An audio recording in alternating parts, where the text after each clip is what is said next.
दोस्तों, कहते हैं कि घर ईंटों से बनता है, पर मेरा ये घर मेरी माँ के आंसुओं और उनके सब्र से बना। आज जब मैं पीछे मुड़कर देखती हूँ, तो मेरा कलेजा कांप उठता है। जब गांव में घर बन रहा था, मैं मुंबई में थी। मैं कोशिश कर रही थी कि वहां चली जाऊं वापस, लेकिन मम्मी ने मुझे मना कर दिया कि तू मत आ बेटी, अगर तू आएगी तो झगड़ा और बढ़ जाएगा। मम्मी अकेले सब सह रही थी, क्योंकि हमारे पास वक्त कम था और मेरे भाई का स्कूल भी स्टार्ट होने वाला था और हमें हर हाल में काम खत्म करना था। मम्मी ने वो सारी जिल्लत, वो भूख और वो अकेलापन सिर्फ इसलिए सहा ताकि मेरे पापा का सपना अधूरा ना रह जाए। और दोस्तों, आगे बड़ी मम्मी की जलन इस हद तक बढ़ गई कि उन्होंने गांव के मजदूरों तक को भड़काया। मेरे कजिन्स, जिन्होंने शुरुआत में थोड़ा काम किया था, उन्होंने एक एक पैसा मांगा कि हमने काम किया है, हमें ये पैसा चाहिए।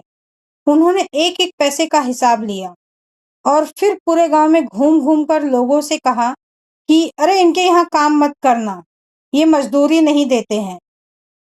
इमेजिन कीजिए दोस्तों कि एक अकेली औरत गांव में खड़ी है और कोई मजदूर काम करने को तैयार नहीं। पर मेरी माँ भी थी कि वो हार मानने वालों में से नहीं थी। उन्होंने पड़ोस के गांव के से नए मजदूर बुलवाए और धूप में खड़े होकर एक एक ईंट लगवाई अपने आंखों के सामने। और धीरे धीरे वो दिन भी आया कि जब हमारा घर बनकर पूरी तरह तैयार हुआ। और हमारा घर क्या तैयार हुआ, पूरे खानदान का मुंह बन गया। सबके दिमाग में बस एक ही सवाल था कि इनके पास इतना पैसा आया कहाँ से कि बिना रुके, बिना किसी अड़चन के इनका घर बन गया। और दोस्तों, असली तमाशा ना अब शुरू होता है। जो लोग कल तक मम्मी को जमीन पर सुला रहे थे, आज उनकी बेटी मम्मी को चाची चाची कहकर बहला रही है। चाची मुझे ये दिला दो, चाची मुझे वो खिला दो। और हद तो तब हो गई जब उसने मम्मी से गोल्ड की इयररिंग मांगी। वो बोल रही थी कि चाची आपने नया घर बनवाया है और इसी खुशी में मुझे गोल्ड की इयररिंग चाहिए। वो लोग इतने लालची थे, हो गए थे कि उन्हें लग रहा था कि अब हमें लूटने का मौका मिल गया है और मम्मी अकेली हैं, इनको बहला फुसला लो। मम्मी ने मुझे कॉल किया था। मैंने मम्मी को साफ मना किया, मम्मी 1 रुपए की चीज भी किसी को नहीं देना है। पर मेरी भोली माँ कभी कभी उनकी बातों में आकर कुछ कर देती, जो मुझे बाद में पता चलता। और दोस्तों, आगे की कहानी में सबसे बड़ा ट्विस्ट ये आता है कि जब हमारा घर पूरा बनकर रेडी हो गया और मम्मी वापस मुंबई आने की तैयारी करने लगी, तो वही लोग जो कल तक दुश्मन थे, मम्मी के आगे पीछे घूम रहे थे।